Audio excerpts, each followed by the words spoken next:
I'm Kim McCleary, President and CEO of the Los Angeles World Affairs Council and Town Hall. Thank you all for joining us today. For those of you who are new to the Council Town Hall, we are a nonprofit 501c3 with the mission of informing our members and audiences about the most compelling international, national, and regional issues. We are a nonpartisan organization, and a very important part of our programs is that we enable our audiences to ask questions of the speakers and foster a more engaged discussion. We pivoted from our usual in-person programs to these live streams, which we are offering for free as a public service. So we can't do this without your support. Please stay tuned for about 10 seconds at the end of this program to find out how you can help us keep these quality programs ongoing. Thank you so much. It is now my great pleasure to introduce today's program, a conversation with John Hope Bryant, who is the founder of Operation Hope, uplifting and empowering communities through financial literacy. John will be joined by Carol Bradford, a member of our board of directors who will be moderating today's program. Carol is Senior Counsel, Charitable Advisor at the California Community Foundation. I also want to extend a very sincere thank you to Ernst & Young, who serve on our board, but also have sponsored today's program. We are so appreciative of your support. Now, Carol and John, it's time to get this great conversation going. Thank you so much for joining us today. Hi, Carol. Hi, good morning. Hi, John. Thank you both so very much. We look forward. My honor to be with you. Glad to see an organization run by women taking over the world. I love it. Exactly. Well, and Chairman Bryant, John, thank you for joining us. John. So Kim said a little bit about Operation Hope as an organization that, you know, is working in the financial literacy world. I think that's underplaying it. You know, you started Operation Hope about 30 years ago, and it's my understanding that by your estimates, you've helped clients start more than 2,000 small businesses and get more than 1.95 billion with a B in mortgage loans. You deliver financial coaching and education courses to almost 2 million adults, and have joined with more than 2,000 schools and community groups to teach banking and entrepreneurship. You've also launched the Promises Homes Company, which offers residents free financial counseling, as well as discounts and gift cards when they raise their credit scores or pay rent on time. I have just finished your book, which was published earlier this month, Up From Nothing, The Untold Story of How We All Succeed. And note that in the first week of release, you're already on the top 20 bestseller list on Amazon. So congratulations for all of that. But one of the things I was so interested in reading about your organization and reading your book is your discussion about zip codes, and zip codes being a determinative of where people are going to be able to succeed or not. So I'm really interested. Walk us through how you're building up zip codes and locations so that they're better poised for success. Yeah, well, first of all, honored to be here with you today, Carol, and with Kim and the whole team there. Of course, Los Angeles is my home city. It's where I was born. I was born at Good Samaritan Hospital in Los Angeles, and lived in South Central Los Angeles and also in Compton, California, and all throughout Southern California. I grew up from Malibu all the way down to deep Southern California. So lots of deep roots there. And lots of fond memories. And the mayor, your current mayor, is a good friend of mine as well, and a great guy, as well as the governor of the state. Operation Hope you were close. We have 4 million clients. We've directed $3.5 billion, as you'd say with a B, in capital to underserved communities, creating homeowners and small business owners and entrepreneurs. We've raised credit scores 54 points in 6 months. And 120 points in 24 months. We have 156 locations in 25 states. And with our Hope in Hand app, we have clients in all 50 states. We've changed federal policy or created it 4 times, including making financial literacy the federal policy of the U.S. federal government. Fortunately, we forgot to ask for money about that. So that's what comes next there. We're the only organization responsible for changing the name of a building on the White House campus, changing it from the Treasury Annex building 450 years to the Freedmen's Bank building in honor of the bank charter to teach free slaves about money after the Civil War in 1865 by Abraham Lincoln, which no one seems to know about. Abraham Lincoln and Frederick Douglass stood up this bank that was essentially that era's time of financial literacy empowerment for all. And I've served 3 presidents as an advisor. We've been advised. My point is that this issue is not black or white, Republican or Democrat, East Coast or West Coast. It's not partisan. It's not geographically centric. It is, I think, the issue of our time. I think financial literacy is a civil rights issue of our generation. I think that we're living in a moment in history in 2020 now with a global health pandemic, a economic crisis, and a 400-year-old social justice reckoning for Black America. That's all happened within a 4-month period of time. You can't make this up. It's like God has a sense of humor. And he's given us a chance to reset at scale. And all of us participating in this, and this is why I wanted to be with you today. I think your organization is one of the game changers and the tone setters in this country and around the world. I think, we're sitting in a moment in history, but history doesn't feel historic when you're sitting in it. It just feels like another day.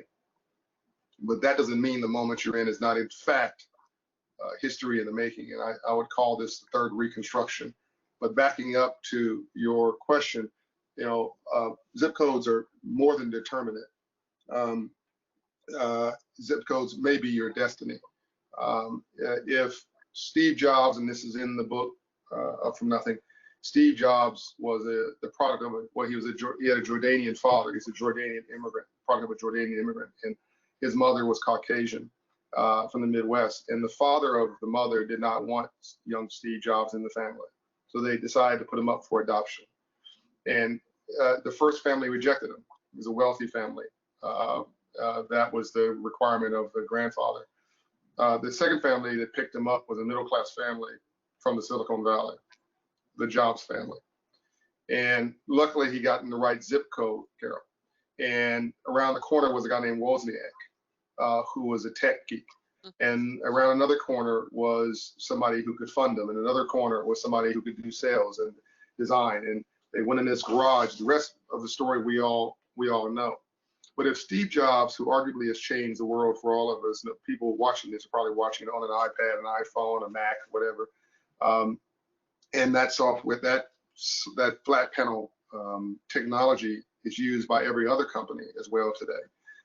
If Steve Jobs was adopted by a single Black mother or a single Hispanic mother on the south side of Chicago who's working 3 jobs and no father at home, and no role models around, he just might have become the biggest drug dealer the south side of Chicago has ever seen, because he had brilliance. The question is, where are you going to apply that brilliance?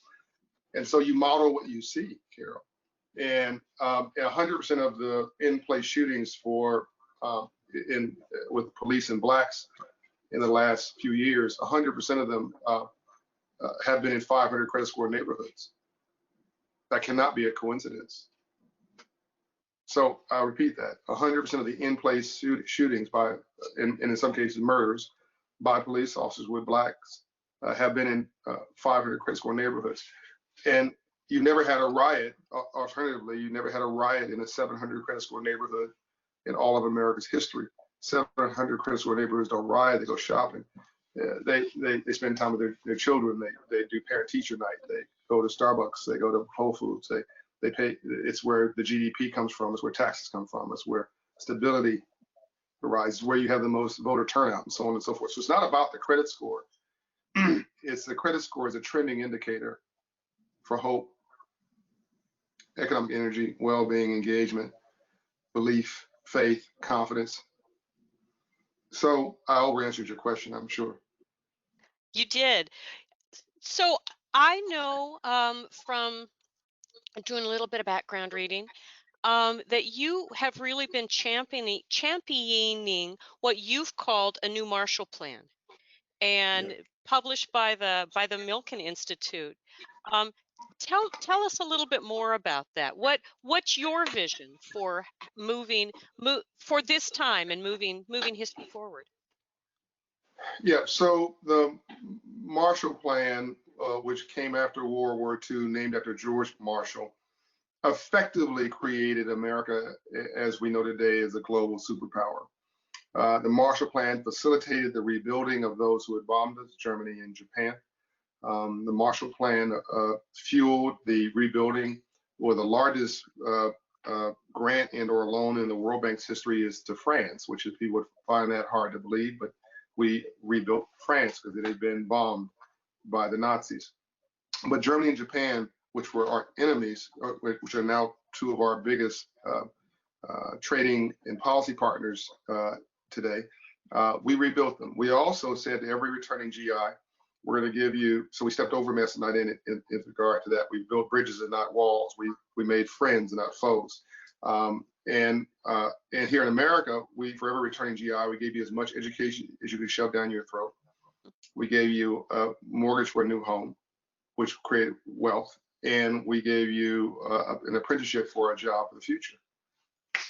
That was the birth of the modern white middle class. And I say white because most blacks were discriminated against, even coming back from the military service, and we're not allowed to have those three things. That's part of a larger story I'll talk at some point in our conversation I'll cover. But that Marshall Plan fueled America. It was a great idea then. It's a great idea now. I've upgraded that software with the new Marshall Plan.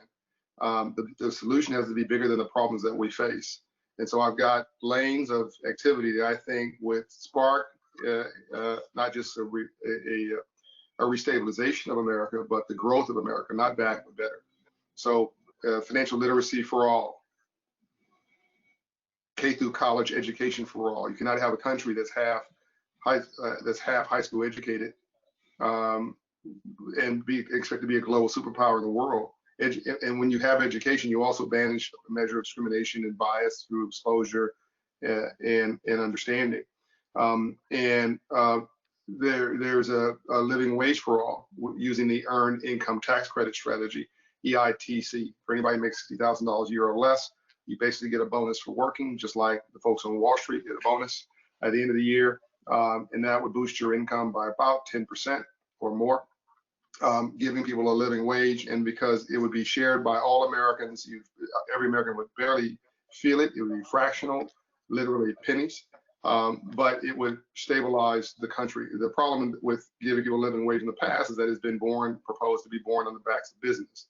This would be shared by all Americans because all of us benefit, because 70% of this economy is consumer spending and so on and so forth. So we're going to take that money, going to put it back in the economy. It's going to be self-actualizing.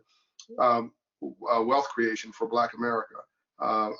I've said a couple of things that we can't, expect. I think redistribution or anything like that. But because slavery was the largest reverse transfer of wealth in America's history and arguably maybe world history for a developed nation, because we're the leader of economies in the world. That was 46 years, Carol, where we worked our hands to the bone, and the guy in the big house got the benefit of our labor. And again, I want people to listen to this. I'm not giving a guilt trip. I'm not pointing fingers. I love math because it doesn't have an opinion. The point here is that every immigrant comes here and says, I don't have much money, but I have work ethic. I've got this. And if I use this, I'm going to get some money in my pocket. I'm going to take the money and turn it into capital. Take the money, invest it in real estate, turn it into a business, invest it in stocks, and I'm going to come up. Blacks were denied the benefit of their own labor for 246 years. And the harder they worked, the bigger the guy's house got, they worked for. And then we couldn't create capital because we were capital. You could trade us, finance us, insure us. In fact, we were more valuable than real estate because the crop could go bad in Mississippi, but you could trade us to New York or trade us to Louisiana. We were more valuable than the railroads. The railroads were the thing in the 1800s. The word millionaire in America came from slavery. The richest city in the world in 1850 per capita was not just Mississippi. All this is in the book, by the way, which was, of course, seated in the cotton trade, which was seated in the slave trade.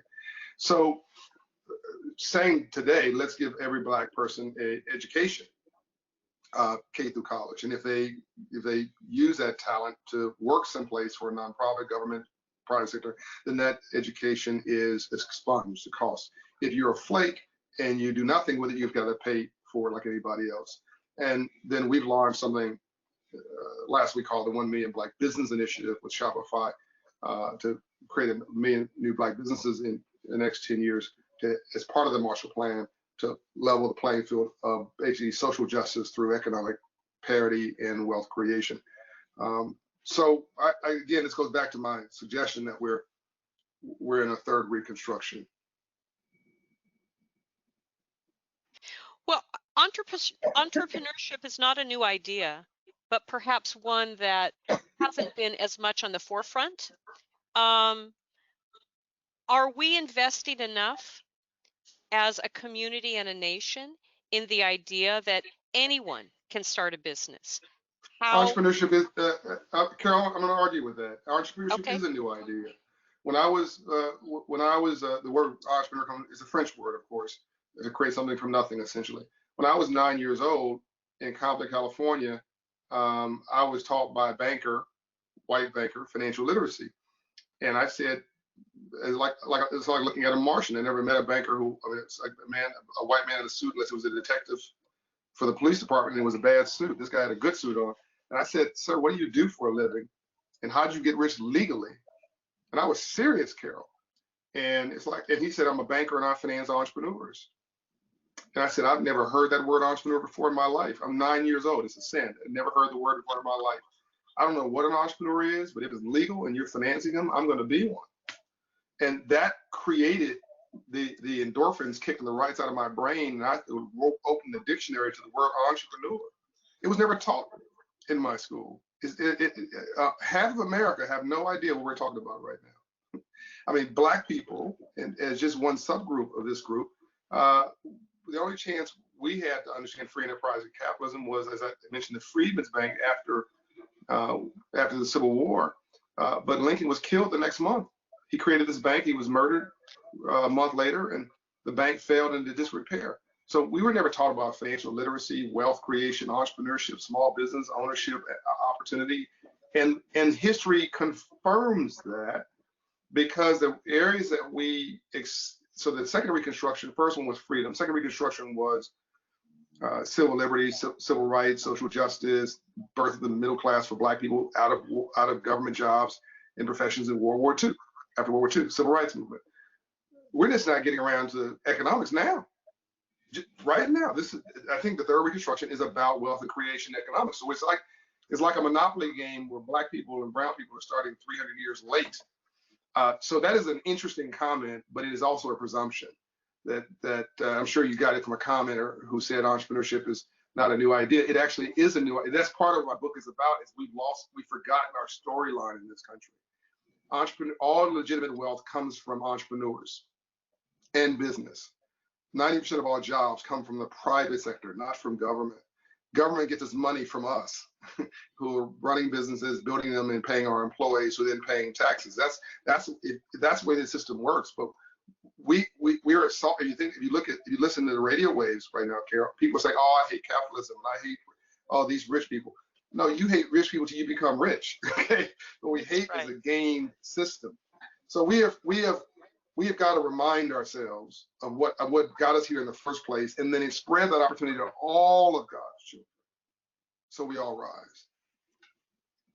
Comment well taken, and I appreciate that. So, Operation Hope, all of the tentacles that you have out there in the financial services world, how are you moving entrepreneurship, business building forward? And how can we help? So first of all, thank you for the question. Anybody who's watching this can Google search the Milken Institute new Marshall Plan that I wrote. They can also, they search my name or Operation Hope or Shopify's name, you'll see something that was just launched, as big, as bold, as audacious. I think one of the biggest initiatives of its kind in the history of this country, called the 1 Million New Black Business Initiative, 1MBB. And it works like this. Let me back up. 96% of all, 9.5% of all American businesses, Carol, are Black businesses. That sounds impressive, given that about 10% of American population, give or take, 12% are Blacks. But 96% of that 9.5% of businesses, 96% don't have an employee. Let that sink in for a minute. 96% of the almost 3 million Black businesses in this country are sole proprietorships with no employees, no books and records, no accountant, no business manager, no lawyer, no structure for growth, no capital infusion, no lines of credit. It's basically like a fancy self-employment project, which is why we couldn't take advantage of the PPP program during the COVID crisis. There was no employees to pay, and there was no banker to call to get in line. We didn't have the infrastructure. So looking at this problem, I decided to create this 1 Million Black Business Initiative, whereby we take aspirants, put them into a Hope Business in the Box small business and entrepreneurship training program, get their credit score up through the 700 credit score communities program at Operation Hope, give them a business plan built through our online technology, which people can do through a self-paced course. All this is free, by the way, sponsored, so that people don't have to pay anything, Carol, when they do this. And when they graduate, Carol, we give them a certification, a Hope certification, that gateways them into our first partner, Shopify, who then invests in them for a domain name, invest in them a website, invest in them a payment system. So now we're moving companies into the digital age, which is where everything's moving now. You're not a technology company today, you're not a growth company. What, a technology church, nonprofit, small business, big business, doesn't matter, it's technology. And I mean, we're talking now through technology, because it's the only way we can function in the COVID world. It's supercharged everything. Shopify is going to invest in a payment system. They're going to invest in a delivery system, in a fulfillment system for you, in a Shopify license for 4 months for free. And when you make your first sale, you're going to get a credit line. You make another sale, yes, you can get another credit line. And this credit line, Carol, is not based on your traditional credit score or collateral. It's going to be based on credito. Credito comes from the Latin word, which is credibility. Your credibility comes from that sale. And that stair steps, your sales increases your credit line. And then what we're doing, here's how your people who are watching this can help. We've gotten a big law firm, accounting firm here in Atlanta, Aprio, to agree to invest 6,000 hours to help these small businesses, 2 hours each. We're now going to law firms. We got a bank that's agreed to commit about 10,000 hours, not to finance, to process loans, Carol, but to help the entrepreneurs structure their business as a banker would see it on the front end. So now you're creating basically a special forces team around this small business owner, all the professionals, business management, assurance, accounting, whatever, that they need to be successful beyond just making the sale. And people who are watching this, who may be a lawyer or an accountant or a business manager, or they've got some skill, IT, they can make a Hope commitment. Go to Hope 1MBB or operationhope.org and make a commitment of their time to help lift somebody up. The beautiful part about this, Carol, is at the end of the day, this is business. So it's not, if you succeed with Shopify, ultimately you become a great new business on Shopify. So they're winning as we want them to. We're proving that Black business is good business. If you become a business owner and the accounting firm gives you 2 hours or 4 hours of assistance, and 2 years later you're still there, they can hire that accounting firm to do proper business. You just invested in your future customer, in your future client. It's doing well and doing good at scale. And this is, we have cities that have made commitments. We have states that made commitments. I'm hoping that leaders in LA and Southern California lock into this, from the government, from the community, and the private sector. That's awesome. In my business, we call those wraparound services, and it makes, makes an incredible amount of sense to me. I delight as you're labeling your organization and your work as silver rights rather than civil rights. Curious as to, you've got a lot of great sayings, but I'm curious as to where that might have come from. And actually, this is probably my last question before I turn it over to to Jessica for audience questions. Well, yeah, my mentor, Ambassador Andrew Young, who was Dr. King during the movement, he would joke and say that John did that because it rhymes with civil rights. That's not the answer, but civil rights and civil rights is a nice bridge. So civil rights was waged and won in the streets, and that was about race and the color line and basic access. Civil rights is really about class and poverty, and it's about moving from protesting in the streets to partnerships and prosperity in the C-suites. It's a business plan for the rest of our lives that involves all of us. And the new color is green, not black or white, not red or blue. We're all in this together, and we can take no pleasure in the fact that there's a hole in my end of our boat. Carol, can I mention a couple of things from the book just quickly that I think that define success or failure? I'll do it quickly. I wanted this book to not just be aspirational and it's a feel good. I want to give you data and undeniable global common sense that no one can deny. So there are three mentalities. There's a surviving mentality, there's a thriving mentality, and there's a winning mentality. The thriving mentality is what got us through, the surviving mentality is what's got us through slavery. African Americans is what allowed us to punch through slavery to Jim Crow and survive into 1950 or 60 in an uneven system. And by the way, this wasn't just blacks, it's poor whites who came here as indentured servants. They're still poor to this day. There's more poor whites than poor anybody else in this country. And in my opinion, those poor whites rioted at the ballot box 4 years ago. They protested at the ballot box, no different than blacks protested on the streets, just a different kind of protesting. The Native American Indians is another group that never got the memo and were denied what I call the 5 pillars of success. And they have a surviving mentality. Of course, it's huge alcoholism rate. So you have these groups that are experts in what they're against, not in what you're for. Okay. Then you have the thriving group that emerged in World War II. That's a second Reconstruction, and that was the middle class. And we talked about that. It's a getting group, getting a standard of living, getting a payroll, getting paychecks, getting vacation, getting access to the country club, getting a middle class lifestyle. It's a getting group. But America was built by the third group, winners. and a winner believed they were a winner before they won anything. And we need more of them. In fact, we have too many folks in the surviving camp right now. We need to flip the script and have us believe again that we can be winners at all levels. There's 3 types of roles in every family, organization, group that's successful. There's a hunter, there's a skinner, and there's a cook. The skinner is like a preparer, like an analyst in a company. The hunter, I'm the hunter. Clearly, if somebody looks at me, I'm the hunter. But the cook is equally important. Like I bought the house, my wife turned it into a home. Without her, this is just an empty shell. It is the cook delivers on the promise of the hunter. You can apply that to anything in life, but everybody, you gotta figure what your role is. And the 5 pillars are, and please write this down, folks who are watching this, as much education you can shove down your throat, understanding the math, family structure and resiliency, self-esteem and confidence. Those 2 things are different. Self-esteem is how I esteem myself. Confidence is how I take my confidence and lead it into the world.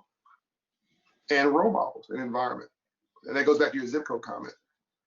You model what you see. If you hang around 9 broke people, you'll be the 10th.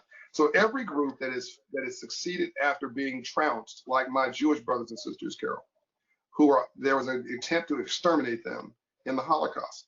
But they had these 5 pillars before the Holocaust, and they had these 5 pillars after the Holocaust, and they rose. And literally every group, I mean, with folks who came to America had 3, 4, 5 of these pillars, and they rose. Blacks were denied 4 or 5 of the 5 of these. Poor whites were denied. Native American Indians were denied. And that's why, to this day, they've not been, as a group, been able to rise. We've risen in sports and entertainment because the rules are published and the playing field is level. There's no game there. Either you like my music or you don't. Either I ran really fast or I didn't. But there's not enough jobs in those sectors to take care of 40 million Black people. You need engineers and mathematicians and computer scientists and capitalists and investment bankers. And there's nobody farm clubbing those masses of people into the GDP. So that's ultimately my goal, Carol. That's really what we're going with, building the largest nonprofit civil society organization in America, is farm clubbing GDP. That's where this is all headed.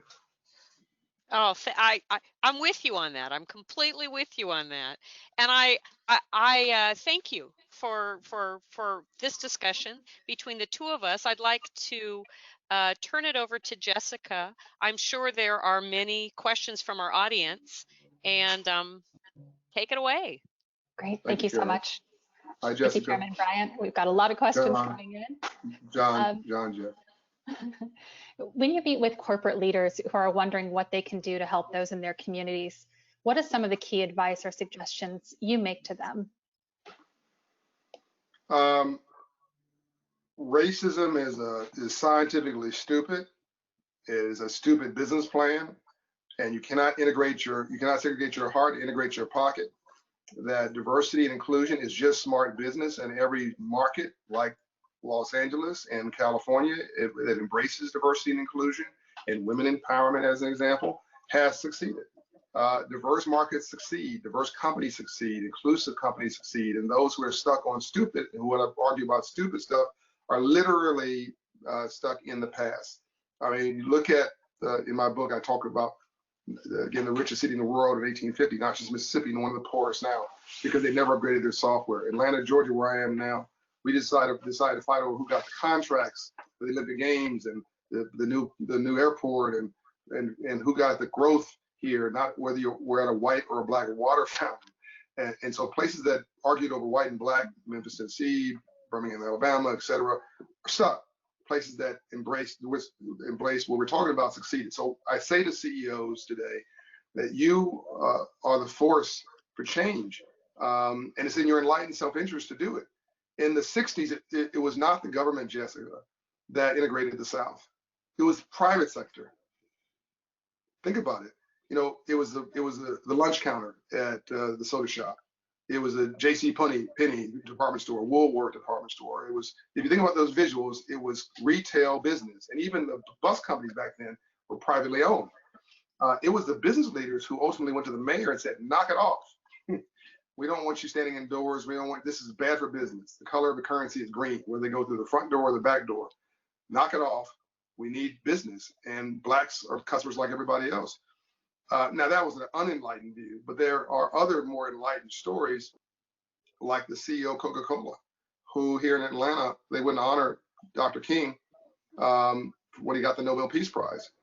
And make a long story short, the CEO of Atlanta, of the Coca-Cola, Woodruff, got the business leaders together and said, you will honor this man who just won the most important award in the world, and we're a global supply chain company. Oh, are we going to move out of this go backward city and go someplace where we've got some sense? And I'll give you 2 weeks. And of course, those folks were doing business with Coke. And they sold out the ballroom.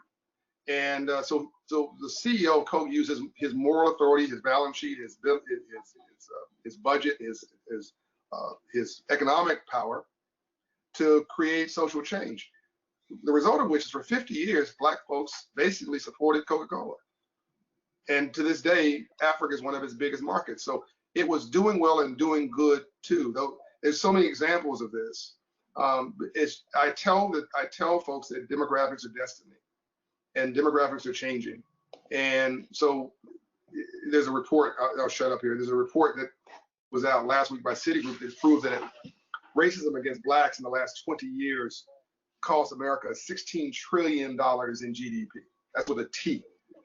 And if we just knocked it off right now, Jess, and stopped it, it would add $1 trillion of GDP every year for 5 years, changing nothing else. That would pay for the CARE Act, coronavirus stimulus money, just knocking it off.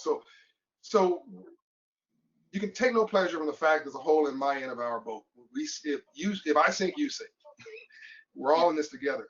And so we're going from philanthropy to business. That's the Shopify example I gave you earlier. Thank you so much. This is a long question, but it's a good question. She says, "Hi, I'll Mr. give you a Bryant. short answer. I currently live in Baldwin Hills, and my neighborhood has been and is currently going through gentrification. This has been re-traumatizing for me in numerous ways. Professionally, I'm co-heading my company's Black Alliance initiative with the head of HR, and one of our goals will be revitalization of areas like Baldwin Hills so that the culture and history are celebrated, not dismantled. Would you have any advice about how to appeal to our community of financial institutions in order to encourage collaboration? I'm a Black woman, and I found that people of other races don't see the great value that my neighbors and I see and experience in our neighborhood. How do I appeal to them?" Yeah, so this is a really good question. I'll try to be pithy about it. And God bless her, and I can feel the passion in the question. Obviously, a very smart and thoughtful person. So let me start with the most controversial part of this. Gentrification has nothing to do with race. All gentrification means literally is a movement to middle class values. What US did, which was backwards, that other nations did not do, was they put their poor people in inner cities because they didn't value the real estate in the Industrial Revolution. The industries back then polluted. So if you lived in an inner city around a factory, you were polluted. If you lived near the lake and the factory had stuff coming out of smokestacks, it went in the water and it was polluted. So blacks were put there, and then white folks didn't want to be around black people, so they moved to the suburbs. In Europe, a place that's an inner city is called Paris. In London, in the UK, it's called London. Like literally every place in the world, an inner city is prime real estate. All people are doing now is reclaiming prime real estate. That's what's happening because we live in a clean economy now. People are tired of driving 2 hours to get home. They're tired of the traffic. And pre-COVID, it's going to come back.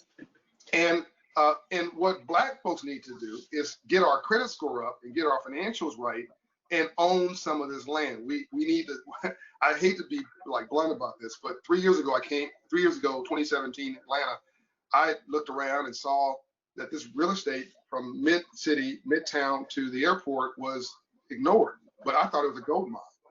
So I started a company, people thought I was crazy. And now I'm the largest owner of single family rental homes in America who's black. I own 700 homes, $110 million worth of real estate. And it's almost doubled in value. And I'm not a genius. It's just that they aren't growing any more land.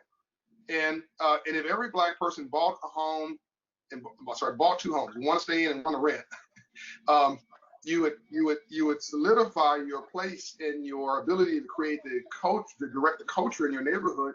You also will create generational wealth and income for yourself and your family. And so I would argue, versus trying to convince your neighbor not to do things in their own enlightened self-interest, to do things that are your enlightened self-interest by putting together an investment group and buying some houses. And it is too late in Baldwin Hills, or the price point is too high, and price point is very high in Baldwin Hills. Go to Inglewood, go to Compton, go to Linwood, go to where people are going next. Like, when I invested in Atlanta, people were like, now people are like, oh my God, that's fantastic. You can buy a house in the southern states for $100,000, $80,000, rent it out, get $800 a month in rent. I mean, you get cash flow immediately.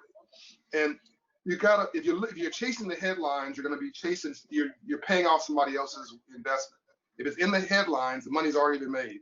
You gotta go someplace where the headlines have not yet appeared.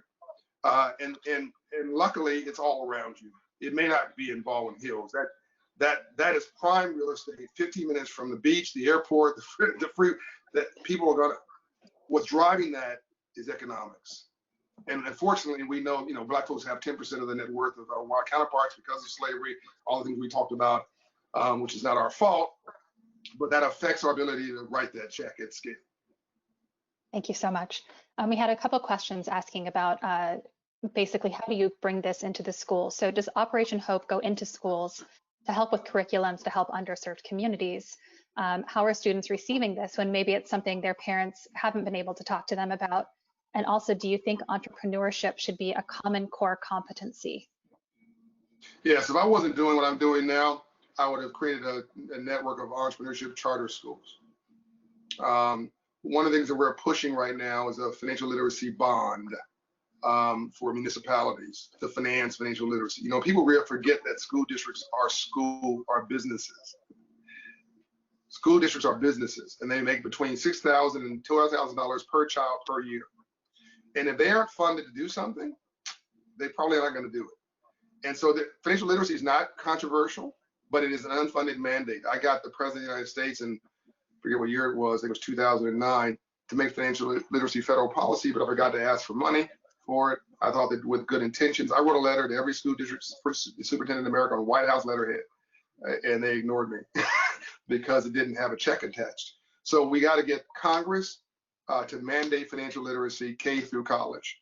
Write a letter to your Congress people, make a hope commitment. Go to our website, make a hope commitment that you're going to gather a group of your friends and write letters to your city authorities, your county authorities, your state authorities, and ask them to do a financial literacy bond and mandate financial literacy as a requirement for every kid in school. The bond pays for the financial literacy engagement work through nonprofits and others. And at the state, at the federal level, you go to your congressman and your Senate, write letters, groups of people write letters to them as well, saying you want this to be on the agenda for 2021. This is your civil rights for your. This is like driving a car. Like, you know, we live in an economic democracy. To me, it's a sin that kids are not taught financial literacy. To quote Andrew Young, to live in a system of free enterprise and not to understand the rules of free enterprise must be the definition of modern slavery. Thank you. Young people are now facing the second major economic shock within roughly a decade. Why should we still trust American capitalism? What do you say to young people who are so skeptical of this system? Because capitalism didn't do it to you. The greed did it to you. The uneven incentive structure did it to you. President Bill Clinton once told me it's hard to get somebody to agree to the truth when the lie is paying their paycheck. So the subprime mortgage crisis, it wasn't, and most people are subprime, by the way. And all subprime means is less than prime. So if you don't have an 800 credit score or 750 credit score or 700 credit score, you have a 660 credit score, you're subprime. It was not the problem of having subprime. The problem was it was predatory subprime, right? It was somebody trying to fit a size 6 shoe, size 6 foot into a size 3 shoe, shoving it in there. And then because you're financially illiterate and they want to get paid, it's just like the incentives were not aligned. You're trying to build wealth. That person's trying to get rich. Those two things are different. Getting rich is about today. Getting paid is about today. Building wealth is a mindset for the future. But if you're financially illiterate, somebody's going to try to separate you from your money. So we've had all these stops and starts in this country where the interests are not aligned, and even the Bible says, "A house divided cannot stand." So it's not money that's evil. It's the love of money that's evil. It's not capitalism. I mean, people say, "Oh, we should have socialism." No, you shouldn't. I mean, people in Cuba are running here trying to take their education and get opportunity here. The two communist countries, two biggest ones, Russia and China, you know what system they have? Capitalism. They changed their own system. Oh, we should be like Sweden. Sweden's a capitalist country with a progressive tax system. They just call it social. Socialism means the public ownership of private assets. There is not a successful country in the world that has done that. Okay, so capitalism and democracy are horrible systems, except for every other system. So what we got to do is to upgrade capitalism to, which is what we're talking about here, to include all of God's children. All legitimate wealth came from capitalism. Goldman Sachs was a poor guy named Goldman and a poor guy named Sachs selling financial services door to door in the early 1900s, and now it's Goldman Sachs. You know, Walmart was a high school educated guy with a storefront and a high school education and a pickup truck. Now it's Walmart. We've forgotten where we have come from. UPS was Jim Casey with $100 and a bicycle. I mean, but now it's one of the biggest companies. So, and it's employing people, it's providing pensions, it's giving people vacations. We are capitalists. I mean, you're trading your expertise for a paycheck. Human capital. You're using your human capital for a return on that investment, which is a paycheck, where you get paid more than your expenses, and you use the rest for your pleasure. So, I mean, we're all engaged in this system. The question is, are we doing it progressively and productively in a way where all boats rise? The answer to that last question is no, by the way. Thank you. What national economic policies do you support to tackle the widespread income/wealth inequality that we see? And also, what do you think of the opportunity zones that the Trump administration has implemented, and are they being utilized well? Yeah, so the new Marshall Plan is my economic plan, so I won't bore you with the answer there. You can go to that and see it's in detail. You can see the 1MBB initiative we just launched for an indication of how that operationalizes in real time. I have advised 3 presidents. This is not one of them. I've been honored by 5 presidents. This is not one of them. I've known 8. This is one of them, but it's by accident. I knew him when he was a private citizen. Intention matters. Intention matters. So, who created affirmative action? Nixon. Who was an environmentalist president and a women's rights president? Nixon. But he was a jerk and a crook. And so that's all you remember him for. There are some things that this president has done that I actually can get behind. I just can't get behind everything else because intention matters, right? So what he's done with China is smart. Some of the stuff, his Treasury Department is brilliant. If it wasn't for the Secretary of the Treasury and the Federal Reserve, we'd all be trading rock, paper, scissors right now. I mean, the economy would be in tatters. They did a great job, but the White House is a minstrel show. So you can't get anything done. They turn it into a talk. They turn it into a reality show or worse. And it's bringing out the worst in all of us. We're pitting each other against each other. And the Bible says a house divided cannot stand. I'm not even being partisan here. This is just common sense. Yeah. And so and by the way, I don't know if we have time for this, but the word, I'm going to answer your question, Jess, in a second. The word white is a made up word. It doesn't exist. Your audience may find this shocking. Like he's basically separating the president, white people from da da da da. The word white didn't exist anywhere in the world.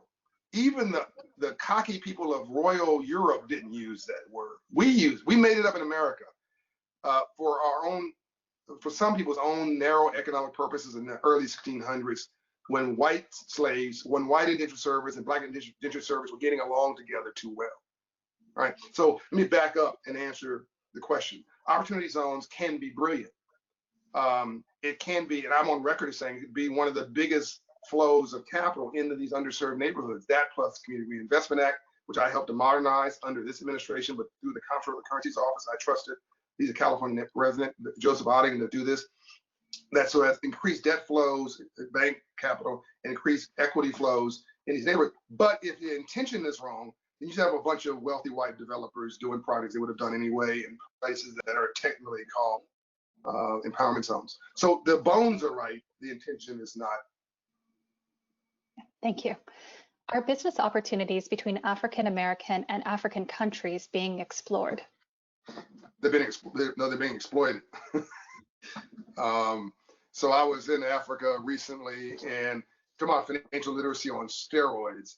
So China is, I'm sure you never use this phrase in any of your vaulted, high-minded thought leadership sessions, but I'll use the phrase, China has pimped Africa. It's pimped Africa. And what I mean by that is China, the #1 group marrying Black African women in 54 countries, Chinese. Now, there's not exactly a natural love affair between China and Black Africans. There's a natural, actually. A lot of my Chinese friends just aren't comfortable. They don't really know what to do with Black America or Black. But somehow in Africa they decided to marry all of them. Why? Because of their economic interests. Because you cannot be the lowest cost producer of goods and services in the world without low cost raw materials. Where's the biggest raw material base in the world? Africa, the African continent. So you in Namibia, they built a port there. I was in Namibia, and beautiful port. It was built with 30% equity from the Chinese bank, the government bank, which I forget the name of it. But it's a government-backed bank. Okay, nothing wrong with that. But underneath the 70% of the loans that built that port is also Chinese money. And the requirement in the deal was you must use Chinese labor to build the port. So wait a minute, hold on, wait. You're building a port in Africa. but you got to use Chinese labor to build the port. So you're not going to create any local jobs. And the Chinese labor is exempt from Namibian human rights and other regulations. And if you default on the debt or the equity for the port, then the Chinese own the port, which they will default. And what did Namibia get? A road from the port to the town. And I'm sure the president got some nice little baubles or something. And then China got a long-term deal of ore, whatever it was, at below market rate prices for 20 years. That's happening across the African continent at scale. It's massive financial literacy on the one hand and massive abuse on the other. And in part, America's not showing up. I mean, other leaders aren't showing up, so China's having a field day because we're looking inward. We're not realizing that the world is a global marketplace, and that's how America succeeded, by the way. Again, Marshall Plan, we succeeded ultimately by opening up, not closing down. Thank you. How does your work relate to other civil rights and activist groups, for example, Black Lives Matter? I got a call from some of the protesters, and I said, you know, you're sort of misusing Dr. King's quote, where he said that violence is the language of the unseen and the unheard. I respect what you're doing, and I would be angry too. I just can't afford to be. It's not a productive emotion. I'm not going to get enrich myself by being angry with my neighbor, and anger is not a strategy. And they said, we understand we're using or misusing the quote. I said, excuse me? They said, no, we understand we're misusing the quote. Because Dr. King also said that violence was also a non-productive strategy. But he said, you know, I talk, nobody listened to me. My daddy talked, nobody listened to him. My granddaddy talked, nobody listened to him. It seems like nobody listens to us until we get loud. And so we're going to get loud. And then we're going to turn to you, John, and others, and ask you to go cut a deal when they're listening. You know, I don't agree with the approach, but I really think is actually not impractical strategy. You cannot have a rainbow without a storm first. I'm completely against the destruction of private property, rioting, looting. That's horrible.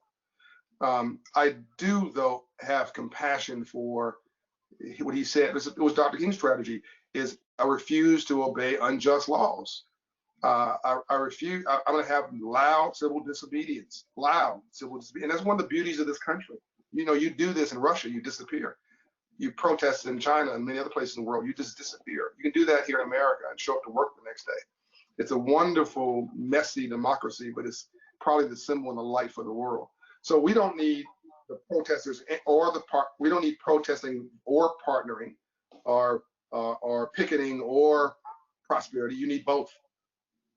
And one probably signals that you need the other more. Societies don't crater from the top end. They crater from the bottom. They don't crater from the top end. They crater from the bottom end. The top down is not the way it craters. It craters from the bottom end. The bottom fall away when the top gets to 1%, 2%, 3% of all wealth, and the people in the middle go, well, I can't get up, succeed. And then they signal the people at the bottom that, well, I don't know what to tell you because I'm not doing well in the middle class, or there is no middle class. And now you have chaos. I tell my rich friends need my poor friends to do better, if only to stay rich. So I think that we've got to realize that we are on the same team. Once again, it's a strategy. Now, some people I talk to get it. Other people are very emotional and aren't ready to talk to me yet.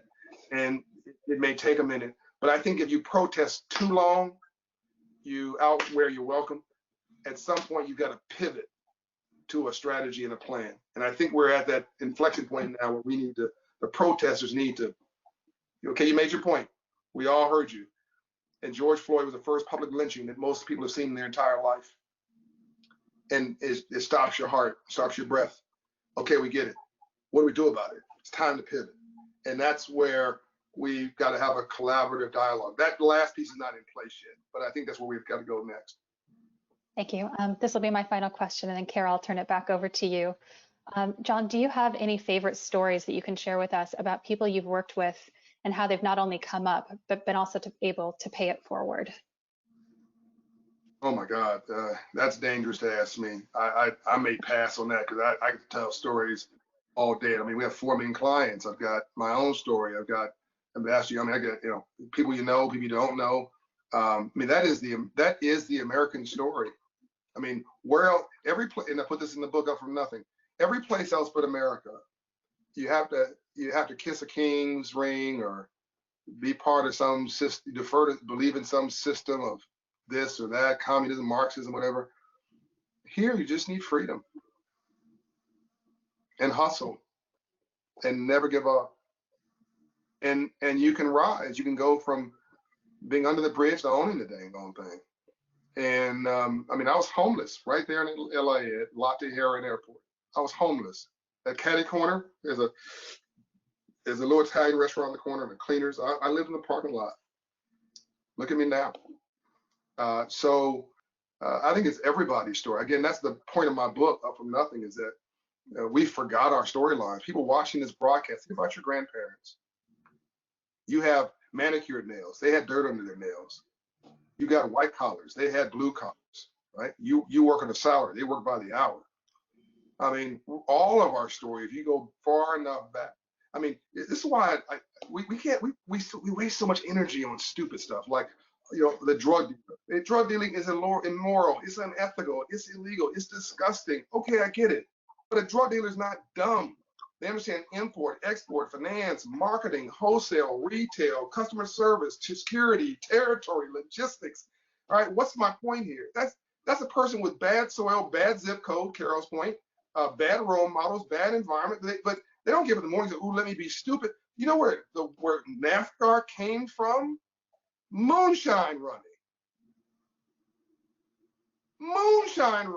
Running from the police, and finally somebody said, you know what, this is probably not a long-term gig. I probably can't do this and retire. I'm going to get shot by the police or arrested. What else can we do? Well, you know, we're good at driving. Just keep turning left. Keep turning left.